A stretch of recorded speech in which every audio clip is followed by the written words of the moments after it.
All right, you primitive screwheads, listen up. They're coming to get you, Barbara. I ate his liver with some fava beans and a nice Chianti. Here's Johnny. Vanity. Definitely my favorite sin. I am the devil, and I am here to do the devil's work. The power of Christ compels you. This is my boomstick. What's your favorite scary movie?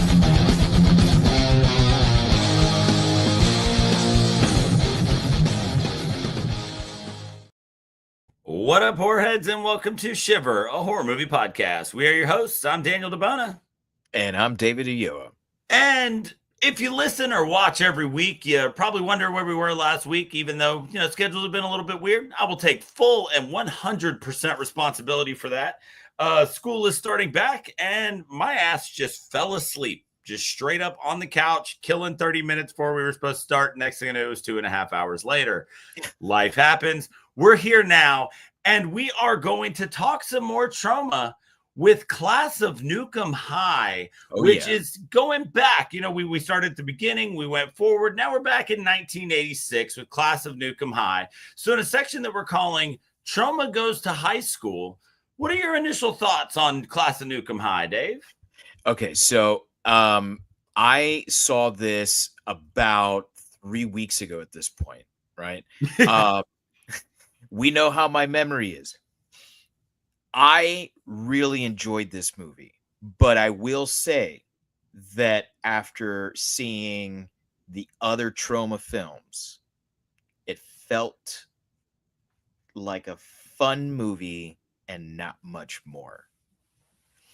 So I don't want to say underwhelming, because that would kind of indicate that watching a Troma movie, there is an amount of whelming that you should have.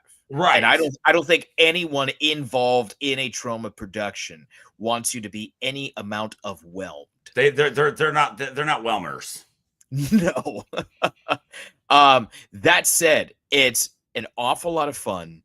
It is the right kind of stupid.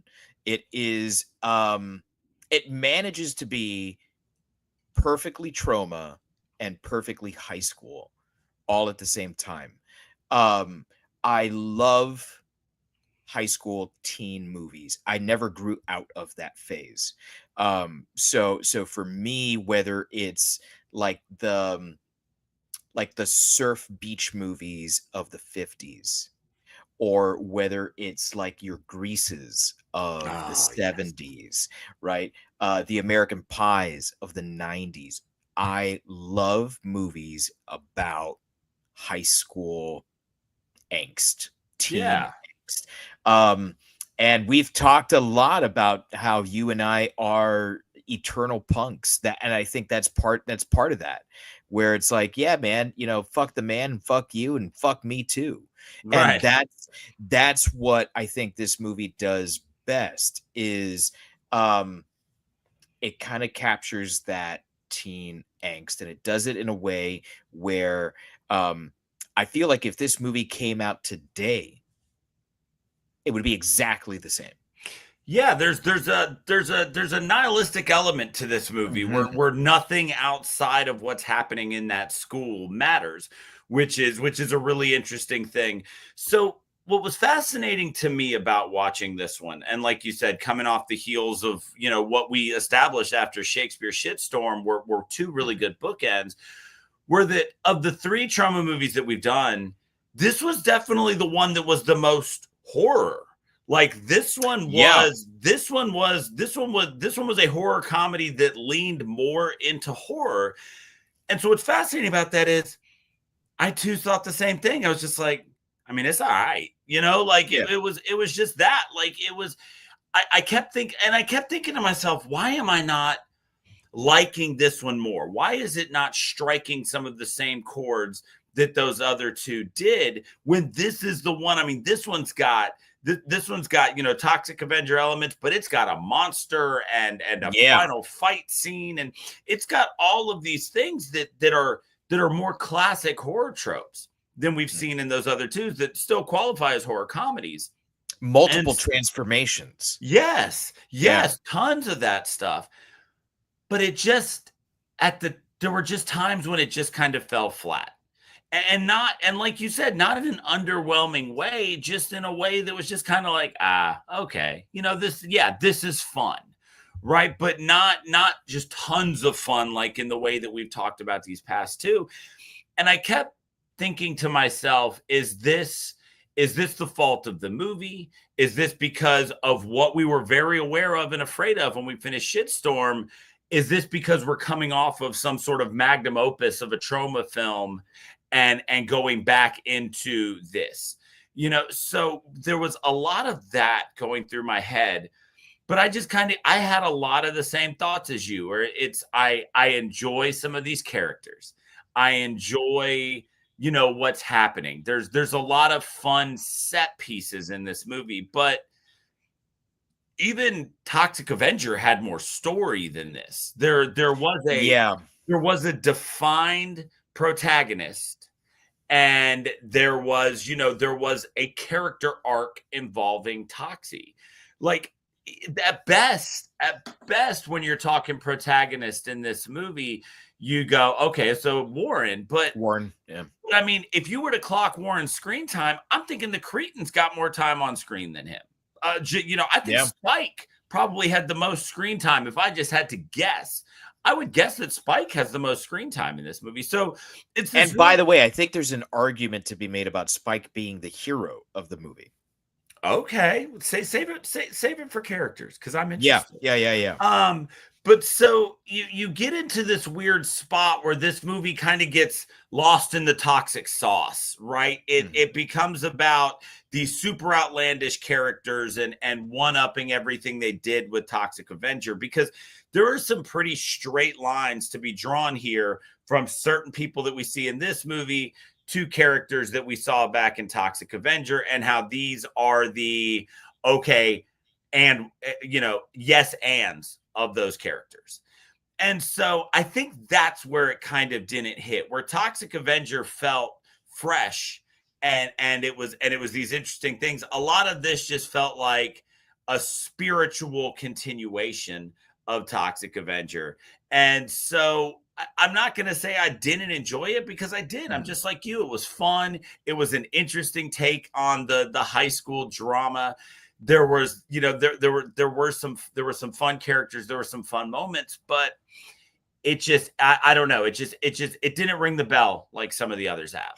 Well, I agree 100%. And instead of just like kind of bagging on that element, I figured let's try to kind of weave that in and out, because there's, I think, a lot to like about this movie as well.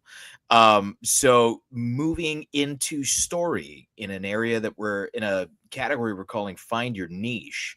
I think story is the area where this movie suffers most.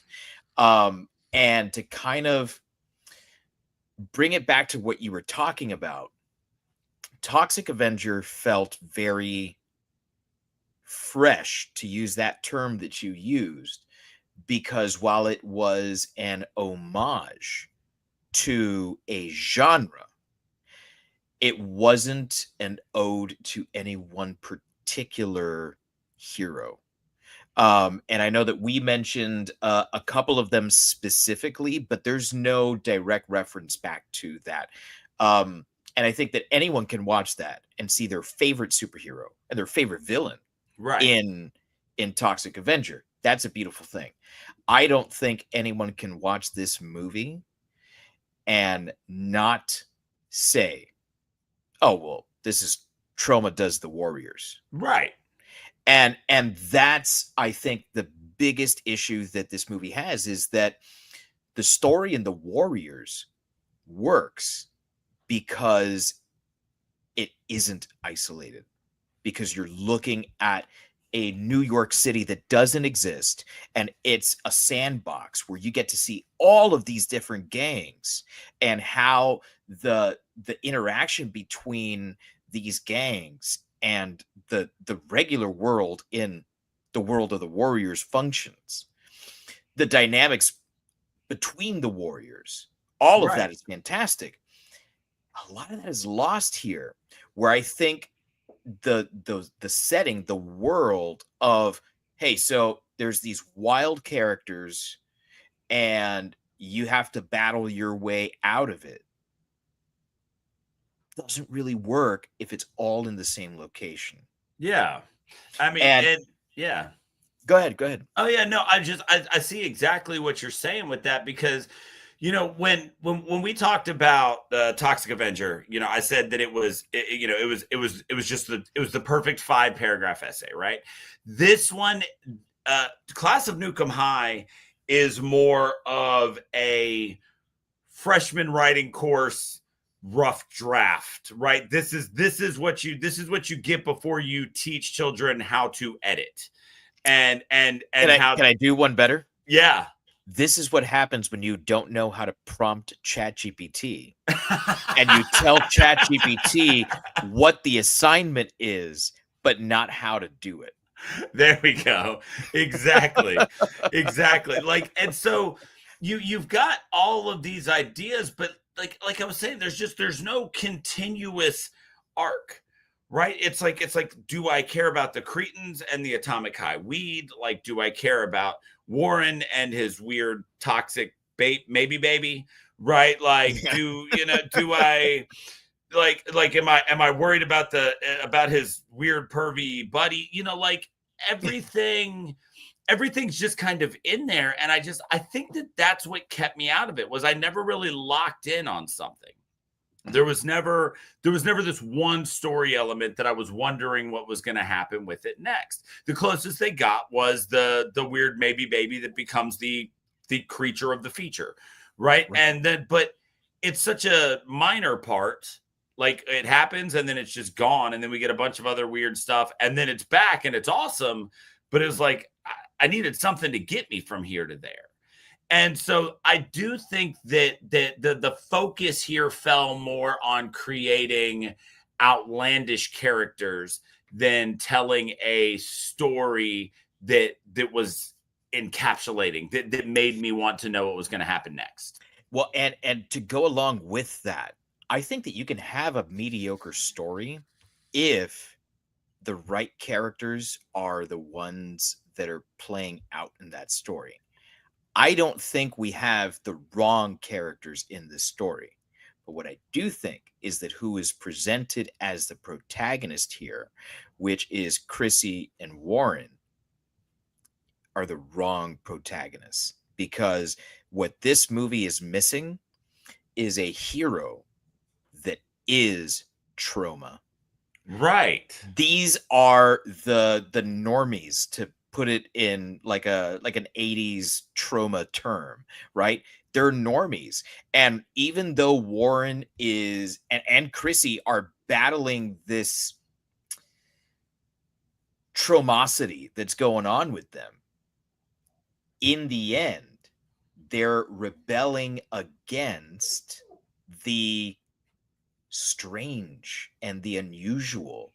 And part of what I love about Troma is that the strange and the unusual is celebrated. It's fantastic. It's embraced. So to me, this seems almost like anti-Troma, where the square, the rule follower, the G-man is the one who wins. It to me, it felt a little odd to see a character like Spike, who is rebelling against the man, right? Spike and his crew, like, these were the honor students, and they've decided in their senior year, I'm not doing this no more. I'm going to do what I want to do. And is it the right call? I don't know. Is it the safe call? Definitely not. Right. I think that's something that in a Troma movie is usually celebrated. The bad guy in this movie is clearly nuclear energy. Sure, right? The bad guy in Frankenstein is man. I get it. But the bad guy. Beauty killed here, the beast. right. So I'm just putting that out there. You know, I understand the way narratives work, but the bad guy here should have been the good guy. That's what I mean when I say there's an argument to be made here, because the kind of hero that you usually root for in a Troma movie is Spike. The one rebelling against the man. The one who's like, fuck you. I won't do what you told me. Right. That's the hero of a Troma movie. That's not Warren, man. Yeah, it was odd to see that he was the focus. Right? Because like you said, if you structure this differently, and this is a movie about the Cretans versus the world, and that feels like a Troma movie. And it feels much more interesting too. Yes. And maybe I would like to know if it, I mean, is it just the assumption that it was this, atomic high weed that changed them? Because it didn't do that to other people. It did other weirder things to other people. Right. And so, like there's a story there about how even though they're the outcasts at their school, that they're the ones who are, they've seen through the veil, right? They get it. They understand. And because they embrace that nihilism that we were talking about, that none of that matters. That all the Honors Club, who gives a shit about Honors Club? It's a high school in Tromaville. The only thing we are popular for is the most toxic waste in the world, right? Like they understood that wasn't worth anything. So they set out on their own, and they were confined to their high school because that's all they had. That's where they were. They're stuck in Tromaville. Mm-hmm. But that would have been a much better story than this idea that the guy who played by the rules and smoked weed one time at a party, ends up being the hero or whatever. It all felt, I think, jilted is the right word. Like it never kind of fit together. Like I said, there were some fun set pieces. We get the cool little sorority party, and it's like, here's some boobs, here's some weed, here's a sex scene. That's fun. You're always going to be looking for that in a Troma. You get some interesting things here and there. But when you really sit back and you think about what moments do I remember from this movie, they all involve the Cretans because they were interesting. Yeah. And I think you kind of hit at something that resonated with me. This movie has the veneer of a Troma movie,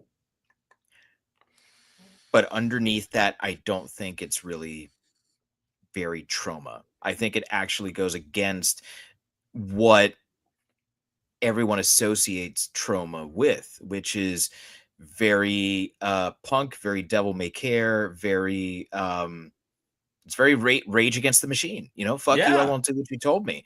And what we have here in the end is a couple of squares who do what they're supposed to do, and they win the day. Right. But all of that aside, like I said at the top, this is definitely the most horror of the three Tromas that we've done. There are some amazing special effects here. There's some great body horror stuff with the sudden pregnancy that then goes away, or the bizarre miscarriage thing into the toilet.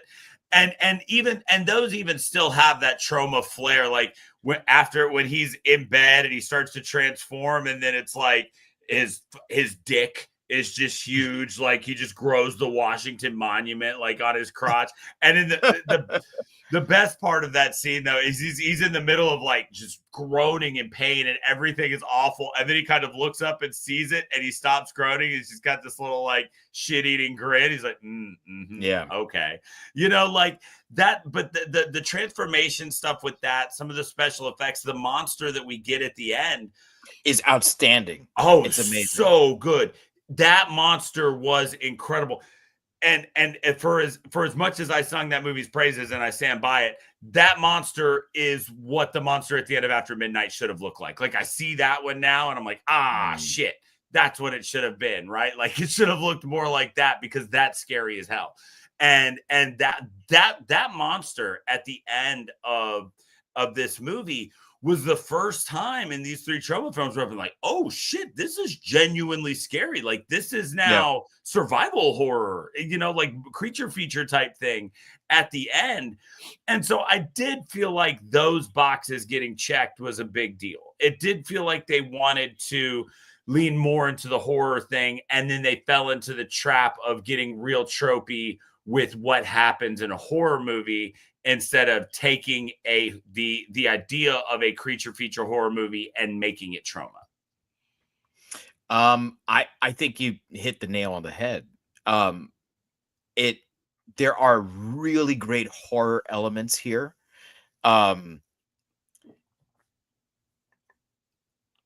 Being in high school is horrifying. Correct. So you never have to try to make a high school setting scary, but you add that nuclear element, and it's a different kind of horror. This was actually my favorite element of the movie. Was every now and then I found myself as I was slipping away and being like, no, this is not it's not drawing me in, getting drawn back in thanks to that horror element. Yeah, 100%. And the special effects, particularly the monster. Fuck. Yeah, man. Once it finally comes out, I was like, holy shit, that's what I'm here for. Yes. And then he punches the one through the head, and like you get that great, and it's not just like a punch through the head and you get the hole in the head. You get the fist on the other side and the bottom part of her skull like still like hanging on. It's just like a skin flap down there. Did some absolutely amazing stuff with that final scene. That final scene really was a saving grace for this movie, that the whole time I was like, oh no, it's gonna happen. Like I'm gonna have to just like dump on this Troma film that has got multiple sequels. And I mean, it became a whole ass franchise. Like there's quite a few Class of Nuke High movies after this. And I couldn't find the appeal when it finally got to that monster at the end. I was like, okay, we're good here. You Chekhov got me with the laser. I appreciate you, and then they started hitting a couple things that did make me light up. It made me feel a lot better when I did get to the end of this movie. Well, I will say, to me, it felt like the whole last act. That last act finally brought all these like disparate elements together. But having so much distance between when I saw the movie and now, and I'm very guilty of watching something and being like, best fucking movie I've ever seen. Right. I go to a concert and I'm like, yo, you gotta see this band. What band was it? Ladysmith Black Mambazo, dude. Best fucking show I've ever seen. They're like, yeah, but you saw Rammstein like just a couple of weeks ago and you told me that was the best one. So the distance between this movie and myself now, I don't think that the final act is enough to carry the entire movie. Now, it's also not the only thing that's carrying the movie. I think that there's the other horror elements that are running through this. It is very funny. Yes. The humor is on point, and the cast, which I know we're going to get to in a moment, that I think is just stellar. There's no one in here that I felt was like, oh, well, you look at this fucking guy. Everyone was just great and did what they needed to do in this. My biggest issue really is, and I think that if that one swap just does everything for this movie, if you make Spike the hero and Warren the bad guy, this movie reads totally differently. And now this is a movie I want to watch. It's almost like oh my God, what's this guy? Billy Zabka's character in the Karate Kid. In Karate Kid, like he's the hero. I'm When you sorry. look at it that way, that movie actually is more interesting. I was under the impression that I was going to be watching a movie about the Karate Kid, the kid who knew karate. Yeah. So and that's the thing, right? We're in this section where we're talking about the story, but the story is underwhelming. But what is interesting are the characters. So we're moving kind of quickly on this one. I mean, the movie's only like 79 minutes long. We're only going to be able to do so much on it anyway. So let's get into it. So in a section that we're calling Class Roster, I mean, that's what makes this movie. What makes this movie memorable is this cast of characters. So let's go ahead and get into this. So we've got plenty of time to talk about a lot of people. I'll throw it to you first. Who do you want to talk about? So the obvious one, we've talked about him a lot, it would be Spike, but I'm not going to talk about Spike first because I think that there is one other character that to me was a little bit more memorable, and it's Theo Cohen as Muffy. Yeah. She was outstanding for a number of reasons. Number one, sexy as hell. Smoke show. Absolute smoke show, and they dolled her up like crazy. But the other thing about this is that part of the reason why her sex appeal is just off the charts is, I mean, she's physically gorgeous, but it was her attitude, dude. This character was a badass. She walked around that school like she owned the place, and she didn't need to do anything other than just stand there. With some of the other characters, you kind of wondered who was in charge from time to time. Even with Spike, there was a moment in the story where I was like, is he going to lose his crown? Right. Not with Muffy. Muffy was always calm, cool, and collected. And the way that she would just like walk into the men's room and take a leak at the urinal. Yeah. Bro, fucking awesome. Fan-fucking-tastic. Like, just, we need more badass women antagonists in movies. And I think that sometimes the bigger movie studios, and Troma's not afraid to take these risks, right? Because their budget's not very high, so they can take these risks. But I think sometimes with bigger movies, they're afraid to have women in these sort of like strange roles because maybe it won't be perceived as sexy or powerful. Maybe they'll come off as like a negative version of that, right? I love that the decision here was like, yeah, she's sexy, but that's coming from the power. That's coming from her aggressiveness. And she was never presented as like how they say, when a man is assertive, you call him assertive. When a woman is assertive, you call her a bitch. She never came off as a bitch. She came off as assertive. She came off as like, I own this fucking school, so get on your knees and tell me you love me. Yeah, I mean, Muffy was that chick that all guys, when you get into punk and metal and stuff like that, and your horizons on what you find attractive in a female broaden. I mean, that's what she was in this movie. She's like when I first got into it, I remember being obsessed with Brody Daly from the Distillers, and Fallon Bowman from Kitty, and Bianca Butthole from Betty Blowtorch, right? Like, what was her? Bianca Halstead is her real name. Bianca Halstead. Dinah Cancer from 45 Grave. Yes, exactly. Like these women that suddenly you're just like, oh, holy shit, right? And she just embraced that, and she forced it on everyone in that high school. Like she goes to the bathroom and she's just making out with the nerd because it's time to buy more weed or whatever.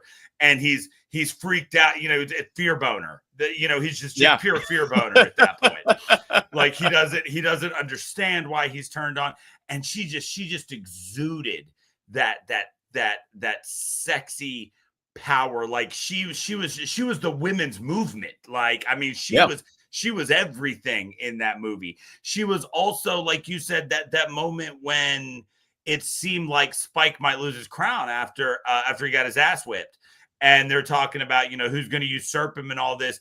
She's the one who put everybody in their place because she could tell that Spike was slipping. She stepped in first when they heard that. And she made the hierarchy known and then gave Spike the floor to reclaim his throne and say his plan. She was the Lady Macbeth of this group, right? Like she was the puppet master. Perfect way of putting it. Thank you. She was the one who had the balls to get shit done, but needed a cock to stand behind. And that's what she did. And she did it perfectly. I was so incredibly, if you hadn't said her first, I was going to say her first. She was amazing. I loved her. So I'm going to do a one-off character because I just found him fucking hilarious. And that was this R.L. Ryan as Mr. Finley, who was also Mayor Bellgoody in The Toxic Avenger. That dude, he's funny. Like you go and you look, he did like 7 or 8 movies ever. Like he never really blew up and became anything.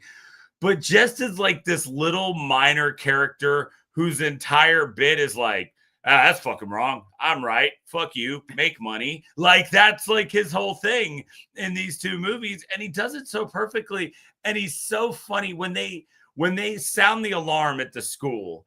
And they call him. He's like, that can't be right. Nope. Doesn't sound. Nope. I didn't do anything. I have no idea what you're talking about. Oh, no. That kid that died, heard he had 2 microwaves. It's not us. Got nothing to do with us. That kid had 2 microwaves. And he's just dropping these hilarious fucking bombs and then just walking away all the time. And it kills me because I'm the type of guy who, when I tell a joke, like half the time I laugh louder than anybody else because I'm a dickhead.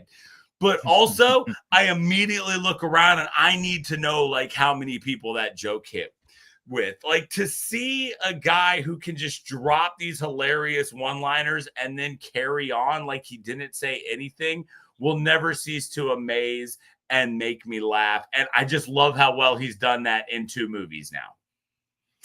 I love this character. Because like he's not a bureaucrat, but he comes off as very bureaucratic. Right. He's obviously like middle management. Yeah, but he walks around like a big swinging dick, and everyone listens to him. And there's a presence about him, man. Because I mean this as a compliment to his acting skills, but I feel like any press conference that's going on in the White House today, I can see his character. And not just his character, like I mean, and like the image and presence. The voice, his presence, everything about me.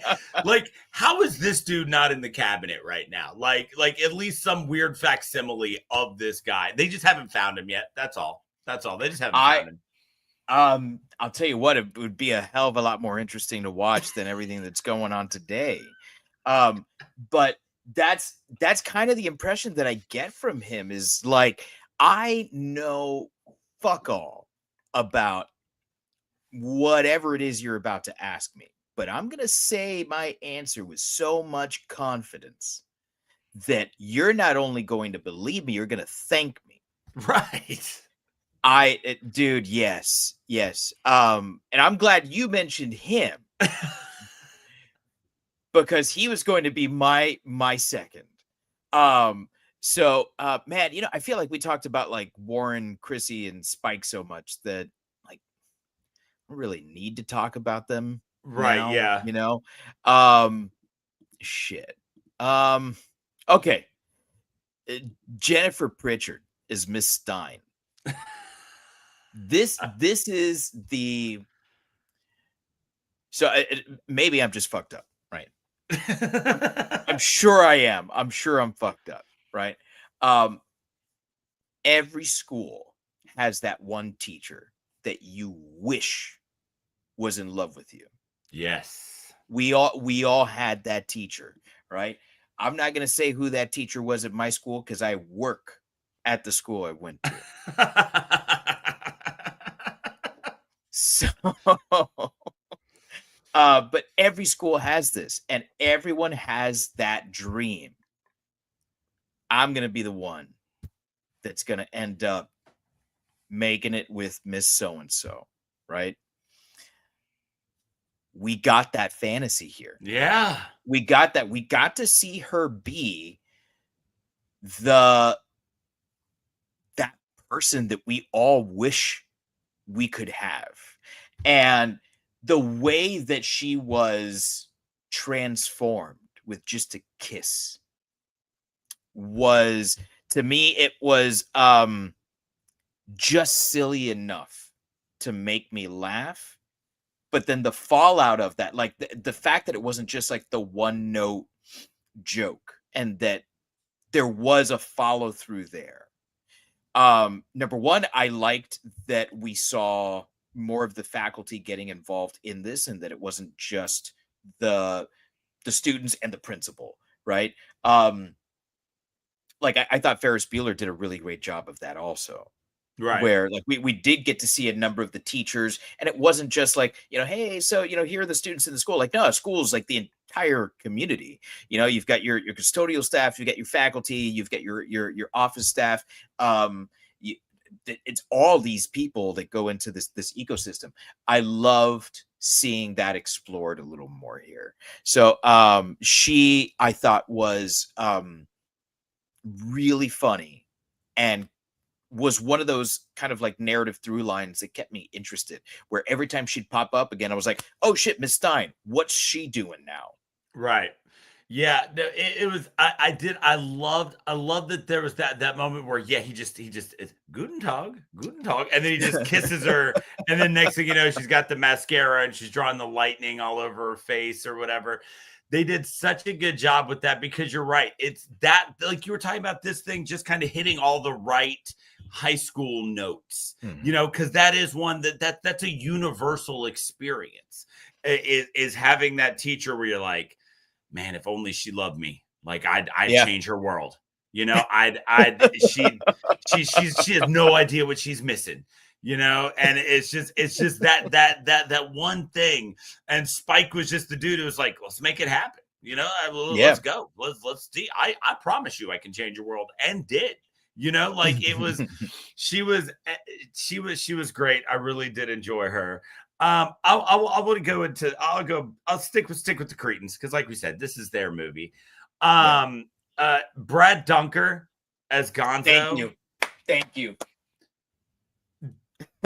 He was the most Troma character in this movie, because of the fact that Brad's weird alter ego that we never fully kind of understood how it kind of came and went, and how he had these flashes of being the Toxic Avenger and then would just wake up and, like you said, be a square again.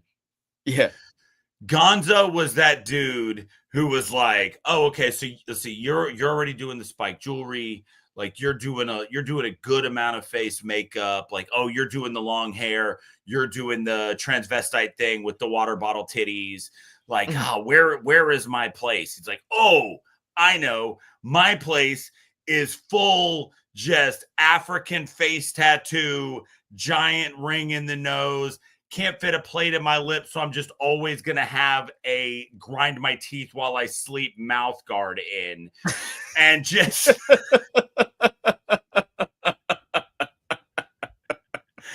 and just went with it. Just went, and he's like, oh, and also I found this fucking bovine femur, and now I just carry it everywhere I go. You know, and it was like he was so ridiculously outlandish that you can't even draw a line to, oh, this guy, he's just the exaggerated version of somebody I knew in high school, right? Like we all kind of knew a Spike, and we all, you know, kind of knew somebody who was kind of a Muffy a little bit. No, nobody knew anybody that was a fucking Gonzo. This guy went all in on it, and it was so much fun. He was some very much needed comic relief in this group that was the Cretans. He was another further example of how far somebody from the Honors Club would go to just leave the system behind. This was a guy who, I mean, he redefined all in when it came to becoming Gonzo instead of whoever his, you know, like Glee Club, Honors Club persona was before. He truly found himself as Gonzo. And I just found myself laughing just constantly, just all the time. Whenever he's talking about the weed, when he's just mumbling after his nose ring gets ripped out and he can't even like get anything out. He was so good, and he was some levity that was really needed in certain scenes. That last thing that you were talking about there, how far someone can fall from like the honor society. To me, that's the thing that I found most interesting. Not the thing that I laughed at most, but the thing that I found most interesting, because his persona was so wild. It was and wild in all aspects. So like it was wild in how absurd it was. It was wild in how racist it was. It was wild in how funny it was. And I know like we shouldn't laugh at things that are racist.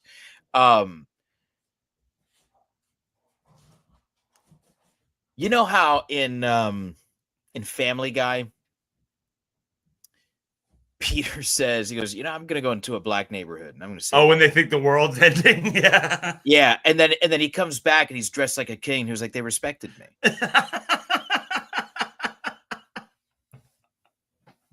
Mel Brooks made a movie that said the N-word maybe more times than any other movie in movie history. And if it wasn't him, it was Quentin Tarantino. Right. You know? Yeah. Quentin Tarantino's fighting for it. Yeah. So I think, and I might get in trouble for this one, but I think that it's possible for us to make fiction without offending, while using offensive imagery and language. And really it boils down to intent. Right. And that's a super subjective thing. Because I mean we're talking about at this point art, right? And I know that art and Troma don't really go hand in hand. But if your point, and I do think there is a point to this, right?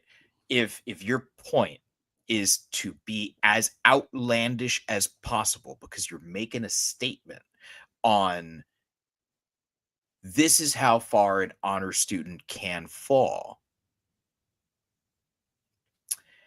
To me, it was funny. To me, it was funny, and not only was it funny, but it was cartoonishly funny, because I can laugh at Family Guy in a way that I think I can't laugh at All in the Family. Right. And that's what all the Cretans were to me, is they were cartoon characters. It was something that for me was just out of this world. And to see him riding around on that motorcycle with that giant Tyrannosaurus femur. I don't wearing the bike seat as like a cod piece. The mouth guard is the thing that gets me every time. It's time to reorder.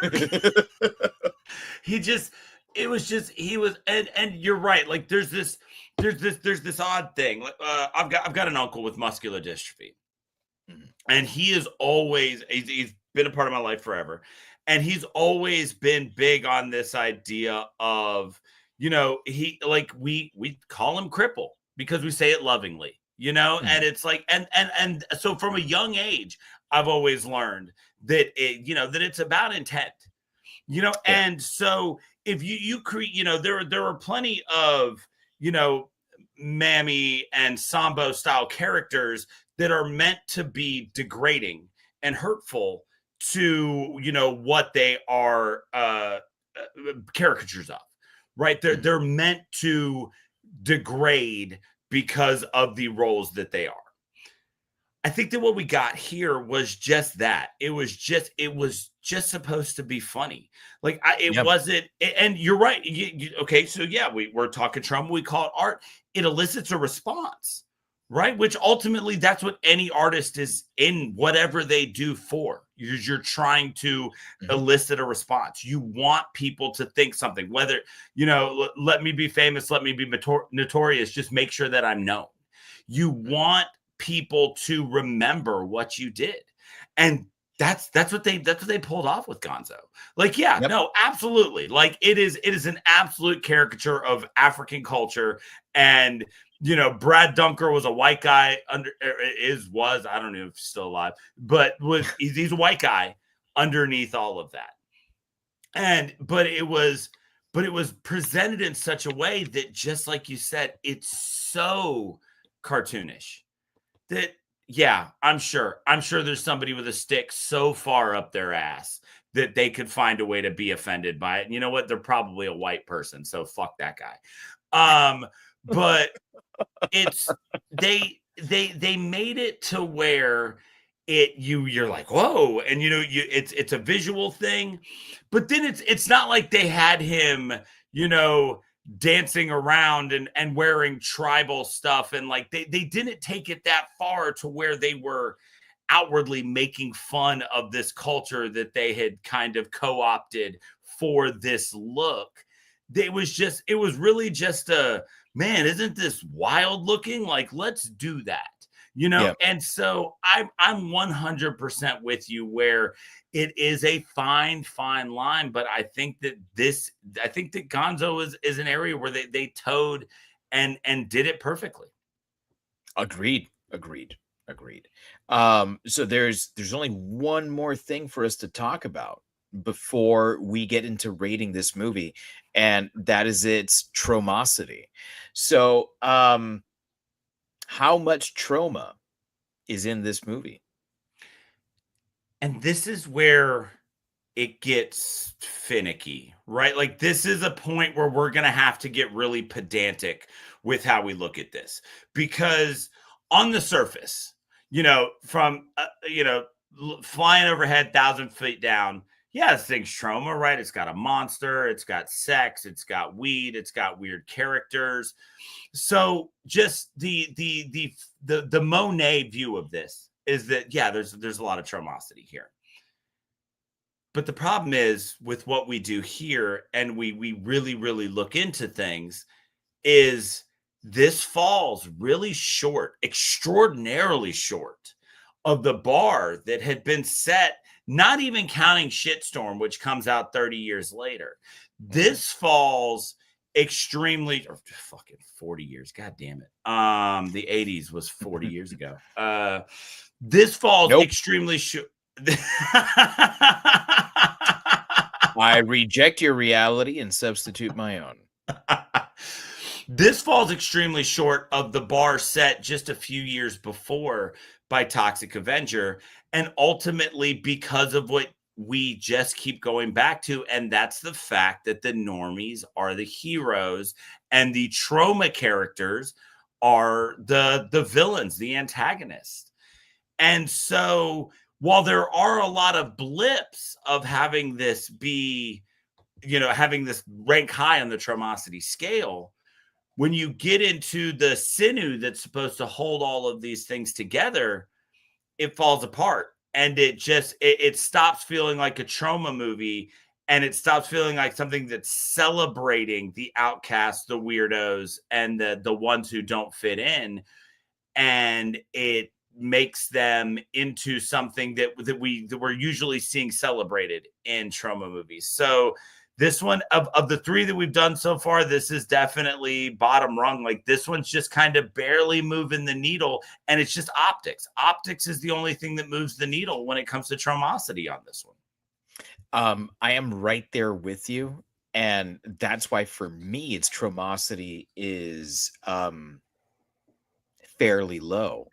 I'm going to go back to ChatGPT.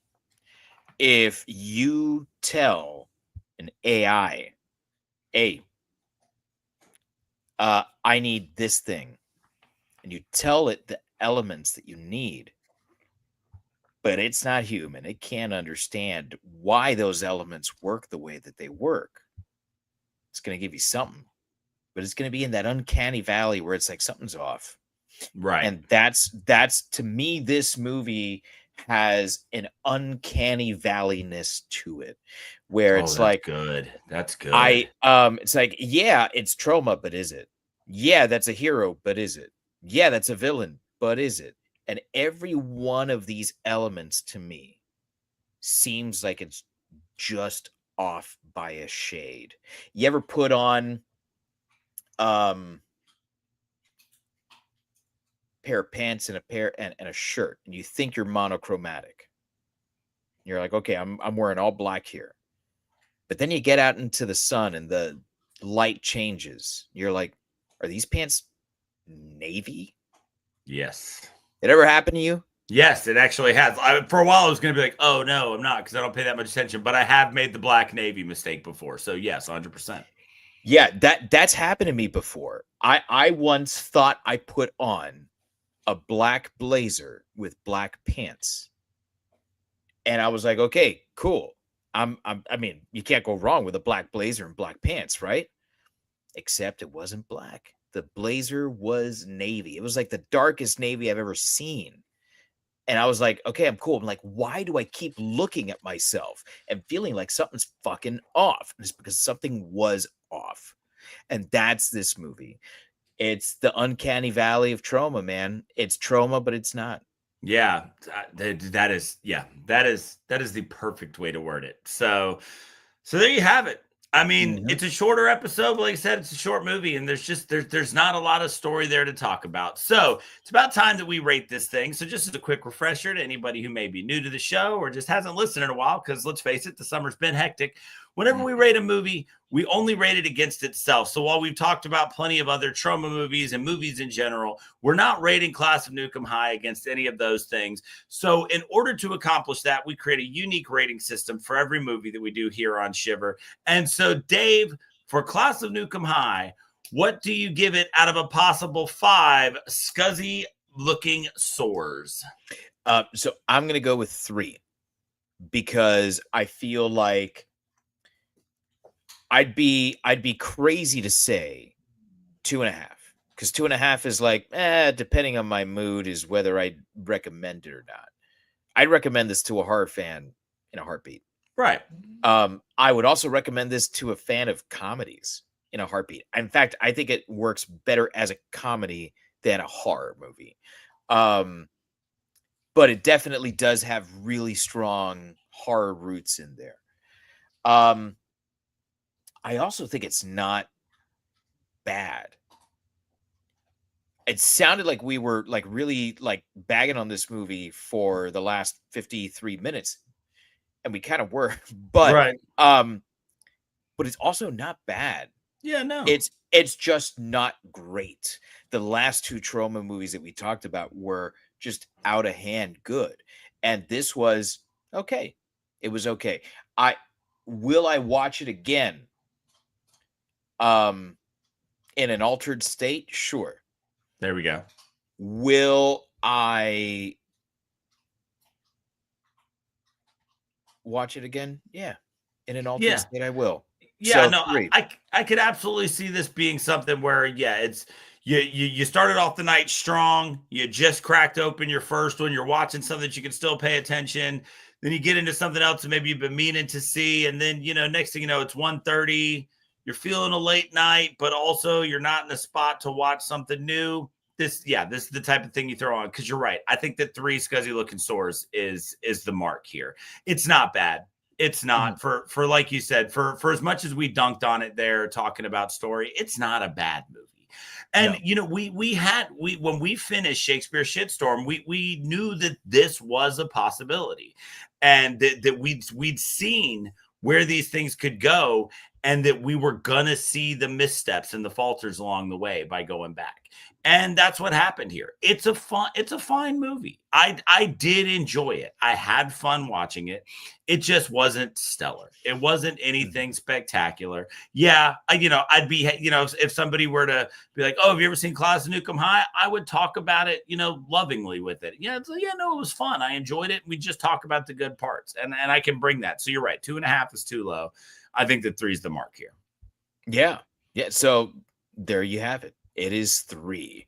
And with that, I don't want to necessarily say that we're putting an end to Troma, but Troma Summer does come to an end. Because there's a lot of stuff that we got to talk about. There's a lot of really hot movies. Now, whether they're good or not, we'll find out. But there's a lot of really hot movies that have come out in the last couple of months that have just hit streaming. And that's the world that we live in. Right. We like to make sure that the movie we're going to talk about is readily available, and it has finally happened. All those things from the end of 2024, beginning of 2025, that people have been asking us, when are we going to do them? Have we seen them? They're all hitting streaming now. So keep an eye out for that, because we've got 4 or 5 weeks planned of movies that are going to be new to both of us, movies that are, less than a year old, stuff that we're very excited about. So make sure if you follow us at shiverpod.com, you can find links to all of our social media. We're on Instagram, YouTube, and Facebook, all of those things at ShiverPod. You can also find us wherever you get your podcasts. Everybody who's listening, we'd love a review. We've seen a couple that we've gotten have been great. Thank you guys so much. But keep an eye out, because we are going to be getting away from Troma and into all that newer stuff that people have been looking for. Yes, absolutely. So, on behalf of all of us here at Shiver, fright you very much.